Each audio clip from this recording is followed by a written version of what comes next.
We give ourselves way too much time to accomplish our goals. When we create goals, we're told to set a timeline. That's what SMART goals are. They need to be done within a specific time. I've been telling myself for so long that there's all these big things that I want to achieve, but I just kind of put it off as like, oh, like later on, like, like when the timing is right, when I have enough money, when I have enough this, when I have that. Let's say you want to be a millionaire. Let's say like I have a goal. I want to be a millionaire by 30. Why don't I just decide I want to be a millionaire by 27 and just do it within a year? When you shorten your timeline, you basically force yourself to put in the work and get those results so much faster. Like if you dedicate, let's say 5 hours to completing a task, you're gonna take the entire 5 hours because you're giving yourself way too much time. I'm thinking about it in the same logic as like if I give myself like 3 years, I'm gonna have to take the whole 3 years because I'm spacing it out way too much.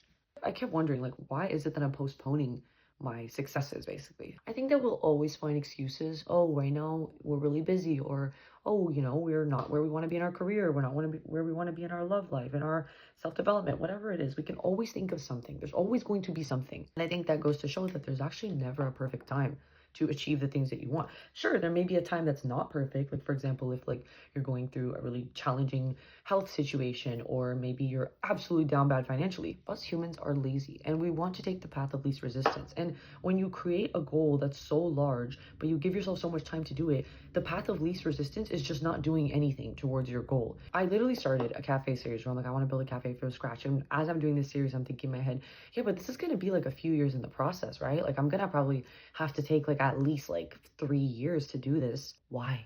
There's so many other people on earth who have literally bypassed these arbitrary rules and have proven that you can do whatever you want. There's literally people that I see on TikTok that are like, I'm going to become a millionaire by the end of the year, and then they find a way to do it. Or they say, I'm going to open this business by the end of the year, and they do it. I'm going to do XYZ, and they fucking do it. And you know why it works? Because when you set your mind so hard on a specific goal, your reticular activating system, which basically helps filter through information, is going to filter through all your daily information and pick out things that will naturally take you towards your goal. For example, let's say my goal is to like open this coffee shop. I am now going to be priming my brain to look for anything that is related to this coffee shop. Maybe I'll walk down the street and see a place that's for lease that I think, wow, this could be such a good spot for my coffee shop. Maybe as I'm scrolling through Instagram, I now pay more attention to people talking about how they started their businesses, and then I go learn from them. The things that my brain maybe wouldn't have noticed had I not set that intention. The moral of the story is that you can actually reach your goals a lot faster if you just give yourself a more condensed timeline and then actually like lock the fuck in. Because if you give yourself too much time, you're just going to inevitably put them off and most likely never reach them.